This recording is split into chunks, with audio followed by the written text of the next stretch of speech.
மகிழ்ச்சி. அது பொருளாக, அறிவாக, ஆற்றலாக, உழைப்பாக கொடுத்து கொண்டே இருங்கள். அந்த மகிழ்ச்சி பறையாது.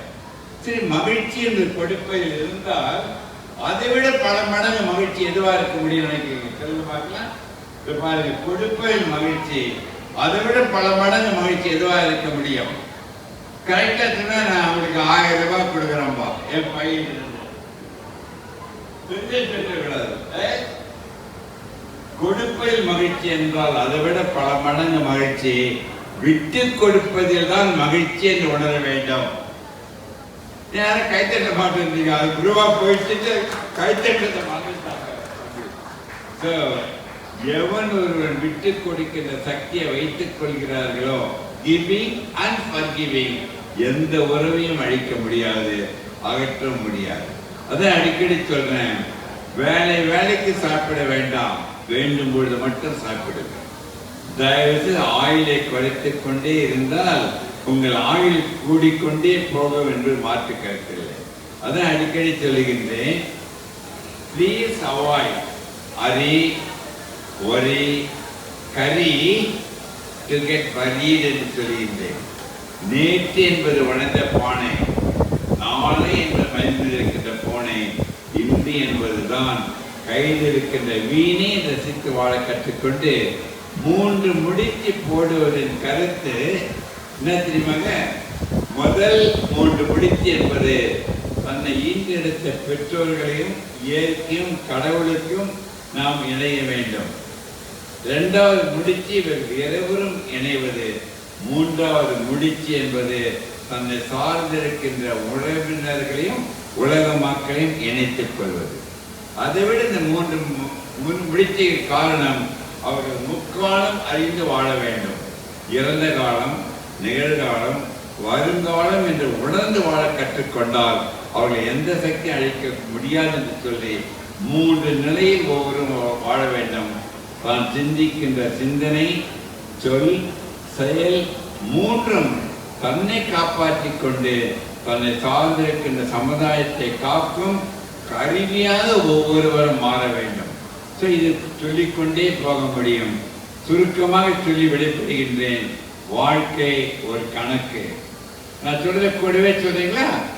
நல்லதை கூட்டி சொல்லுங்க, கெட்டதை கழித்து, அறிவை பெருக்கி, நேரத்தை சீராக வைத்து சமநிலையில் வாழ கற்றுக்கொள்ள வேண்டும். அதை கற்றுக்கொண்டால் போதும், 100 வருடம் வாழ முடியும். உடற்பயிற்சி இன்றியமையாதது, தூக்கம் மிக மிக இன்றியமையாதது. குறைந்தது 7-8 மணி வரை தூங்க வேண்டும். இன்றும் நான் இதே தொழில் தலைவராக இருக்கின்றேன். 9 மாடி செல்வதற்கு சொக்கலிங்கம், 81 வயதாகின்ற நான் இதுவரை ஒரு முறை கூட லிப்டை பயன்படுத்தியது கிடையாது என்று சொல்லுகின்றேன். புதுசாக லிப்ட் வேணும், நான் சரவணன் சார் லிப்ட்ல போகலாமே, என்ன ஏன் தொந்தரவு பண்றீங்க சார்? லிப்ட்ல போகலாம் சார், லிப்ட்ல போனா மேலே சீக்கிரமே போயிடலாமே சார். அது மேலே போகக்கூடாதுதான். உங்களை எப்பொழுதுதான் நான் கைத்தட்டின்னு சொன்னா, நீங்க தானே கைத்தட்டுறீங்க.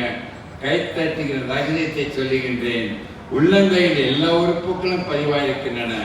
பதிவான உறுப்புகள் கைத்தட்டும் பொழுது அக்குப்ரெஷர் தூண்டப்பட்ட உணர்வு மூளைக்கு சென்று மூளையிலிருந்து அனைத்து உறுப்புகளும் சென்றடைந்து அனைத்து உறுப்புகளையும் 100 வருடம் கடந்து இயங்க வைக்கின்ற சக்தி நீங்கள் பலமாக கைத்தட்டுவதால் மட்டும்தான் உண்டு என்று பதிவு பண்ணுகின்றேன்.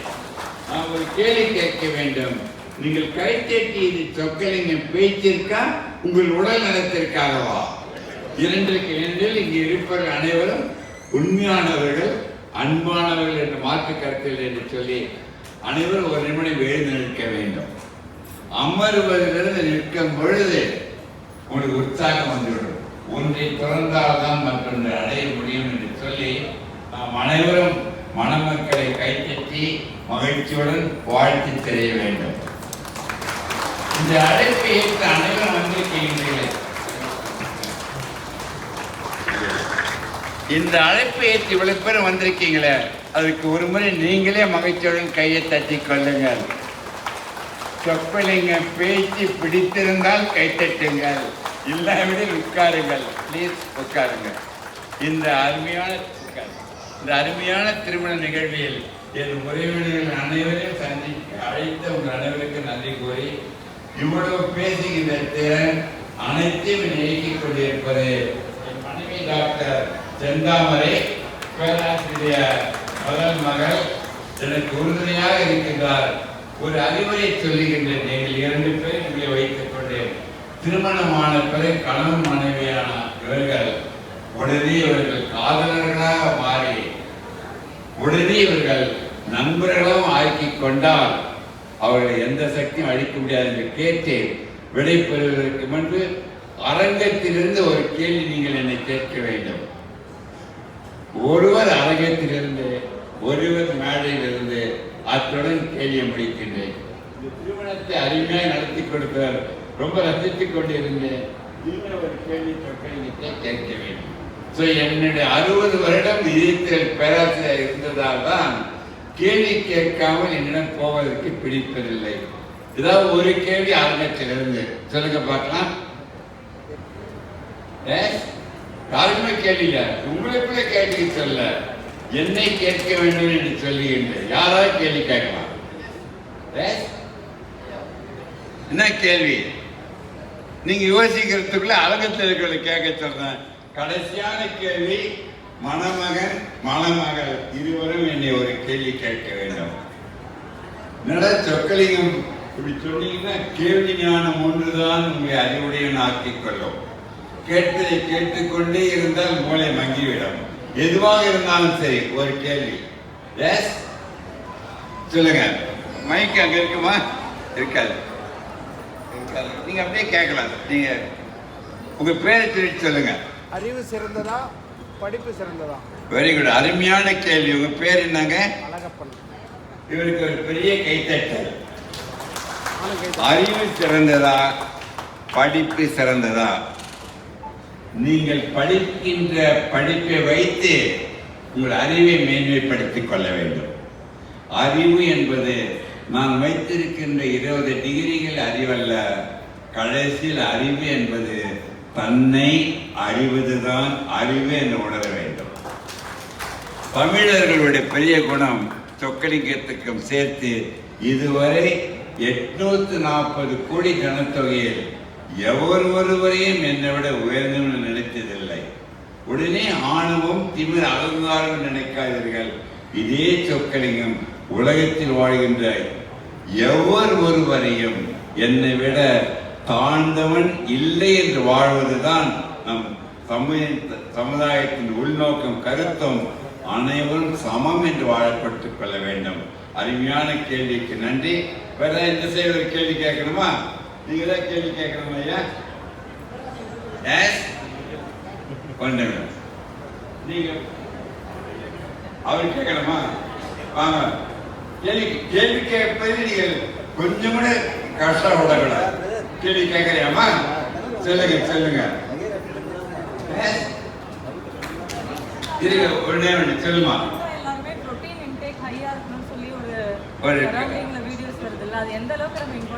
சாப்பாட்டு விஷயத்துல ரொம்ப புரோட்டீன் நல்லா சாப்பிட்டா நல்லது.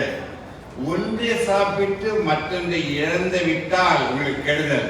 உடம்புக்கு 3 முக்கியம்: கார்போஹைட்ரேட், புரோட்டீன், ஃபேட். நாம் நிறைய கார்போஹைட்ரேட் சாப்பிடுவது தவறு. கார்போஹைட்ரேட் அரிசி, கோதுமை அந்த அளவை 80-70 சாப்பிடுவது அது 50-40 ஆக்கி கொண்டு புரோட்டீனை கொஞ்சம் கூட்டி கொழுப்பை ரொம்ப குறைச்சிக்கிட்டீங்கன்னா ரொம்ப நல்லது. புரோட்டீன் சாப்பிட்டால் தண்ணீர் நிறைய குடிக்க வேண்டும். புரோட்டீன் சாப்பிட்டால் எக்ஸசைஸ் நல்லா பண்ணதான் அந்த புரோட்டீன் தசைகளுக்கு சென்று அடையும். அப்படி வலிமையோடு இருக்க வேண்டும். ஸோ முக்கியமானது அருமையான கருத்து. அரிசி எவ்வளவு தூரம் கெடுதலோ அதே அளவு கோதுமையும் கெடுதல். உடல் பருமனாக இருந்தால் எக்ஸசைஸ் பண்ணா எவ்வளவு 5% மாதிரி குறையாது. சாப்பிடுகின்ற உணவை குறைத்தால் வெயிட் குறைஞ்சிடும்.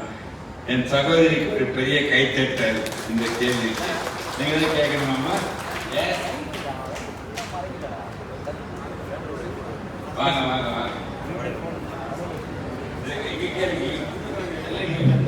வீட்டிலே கேளுங்க. ரகசியமே கிடையாது. கேளுங்க.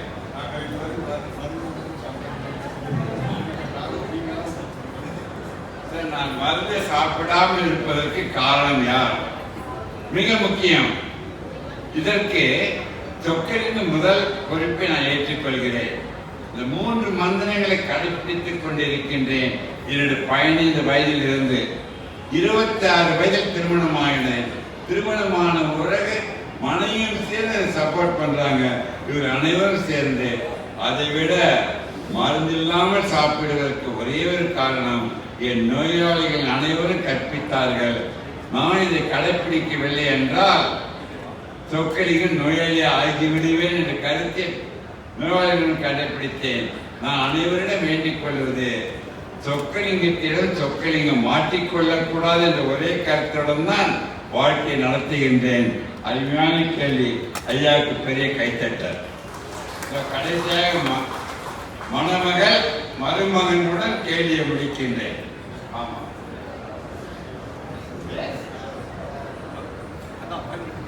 அதான் கேள்வி கேட்கணும். நான் இப்போ ஒரு 4 வாரத்துக்கு டொரண்டோவில் கனடாவில் 4 இடத்தில் பேசினேன். 2000-3000 பேர் நடக்கு. ஆனா இப்ப டொரண்டோவே நம்ம கிட்ட 2 பேர் நிறுத்தி வச்சிருக்காங்க. ரொம்ப மகிழ்ச்சி, வாழ்த்துக்கள். நீங்க கூட ஒரு கேள்வி கேட்கலாம். ஏன்னா போட்டோகிராஃபர் தான் மிக மிக முக்கியமானவர்கள். நன்றி, வாழ்த்துக்கள். அவங்க கேட்கறாங்களா இல்லையா? இப்பவே உத்தரவுல அவங்க சொன்னதை கேட்க பயின்றார். இந்த நட்பு வாழ்நாள் முழுவதும் இருக்க வேண்டும்.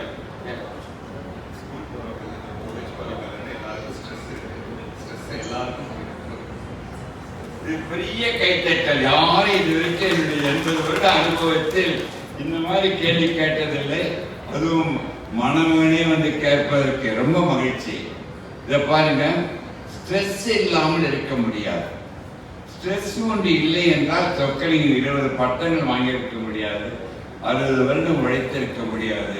அந்த ஸ்ட்ரெஸ் என்பதை நீங்கள் பாசிட்டிவாக மாற்றிக்கொள்ள வேண்டும். இந்த ஸ்ட்ரெஸ்ஸை நீங்கள் பாசிட்டிவாக மாற்றிக்கொண்டால் மன மகிழ்ச்சி வந்துவிடும்.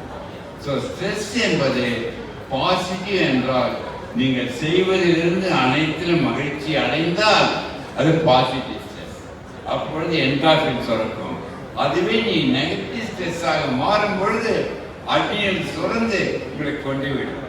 So positive stress and negative stress, happiness and happiness, இது உங்கள் மனம் நிர்ணயிக்க வேண்டும். அருமையான கேள்வி. தம்பிக்கு பெரிய வாழ்த்து, கைத்தட்டி சொல்ல வேண்டும். கடைசியாக ஒரு கேள்வியுடன் முடிக்கின்றேன். சொர்க்கம் என்பது உண்மையா பொய்யா? உண்மை என்பவர்கள் மட்டும் கையை தூக்க வேண்டும். சொல்லுங்க பார்க்கலாம். எவரெல்லாம் கையை தூக்குகின்றீர்களோ பொய்யான ஆன்சர். சொர்க்கம் நரகம் என்பது உண்மை அல்ல, இறந்த பிறகு அடைவதல்ல. இப்ப சொக்கலில் பேசிக் கொண்டிருக்கின்றேன். உங்களுக்கு பிடித்திருந்தால் நீங்கள் சொர்க்கத்தில் இருக்கின்றீர்கள். சொக்கலிங்க பேச்சை பிடிக்கவில்லை என்றால் நீங்கள் நரகத்தில் இருக்கின்றீர்கள். சொக்கலிங்கமோ பேசுவது அனைத்தும் ஒன்றுதான். சொர்க்கம் நரகம் என்பது அந்த நொடியில் உங்கள் மனநிலை எந்த நிலையில் இருப்பதுதான் அது முடிவு பண்ணுகின்றது. கேட்டு ஐயா என்னிடம் ஒரு கேள்வி கேட்க வேண்டும். இவர் கேள்வி கேட்பதற்கு நான் பதில் சொல்ல முடியுமா தெரியாது, முயற்சி செய்வேன். வாங்க.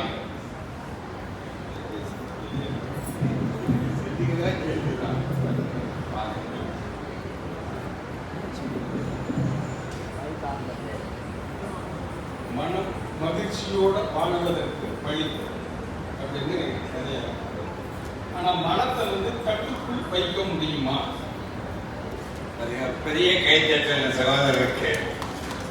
மனதை தயவு செய்து கட்டுக்குள் வைக்க முயற்சியே பண்ணக்கூடாது. கட்டுக்குள் வைக்க முயற்சி பண்ணால் உங்களை திமிர் பிடித்து அது போய்விடும். மனம் என்பது நீங்கள் அமைதியாக இருந்து நீ உன்னை அறிந்த நிலையில் இருந்தால் மகிழ்ச்சி அமைதி வந்துவிடும். உண்மையாகவே கோபம் என்று வந்தால் உங்களை அழித்துவிடும். நிறைய பேர் கோபம் என்ன அறியாம வருதுன்றாங்க. உன்னை அறியாமல் வருது சுனாமி மட்டும்தான், மற்றது அனைத்தும் உன்னை அறிந்துதான். கோபம் வந்த பிறகு கட்டுப்படுத்தக்கூடாது, கட்டுப்படுத்தினா உங்களை கொண்டு விடும். ஸோ கோபமற்ற நிலையை வாழ வேண்டும். மிக முக்கியமானது இது அனைத்துமே நாம் மற்றவர்கள் ஒன்று எதிர்பார்க்கும் பொழுது ஏற்படுகின்ற விபரீதங்கள். மற்றவரிடம் எதுவும் எதிர்பார்க்காதீர்கள். உங்களை மாதிரி மற்றவர் இருக்க வேண்டும் நினைக்காதீர்கள். நினைத்து விட்டால் மன அழுத்தம், கோபம் எல்லாம் வந்துடும். ஸோ மற்றவர் அனைவரும் அவருடைய உருவம் உணர்வை ரசித்து வாழக்கொண்டு நாம் அமைதியுடன் மகிழ்ச்சி மற்றவர்களுக்கு அமைதியை மகிழ்ச்சியை கொடுக்க நிலையில் இருந்துவிட்டால் உலக மக்கள் அனைவரும் நலமுடன் வளமுடன் வாழ வழி செய்ய என்று கேட்டுக்கொண்டு, இது அருமையாக கேட்டு ரசித்த உங்கள் நல்ல உள்ளங்கள் உறவினர் அனைவருக்கும் நன்றி கூறி விடைபெறுகின்றேன். நன்றி, வணக்கம்.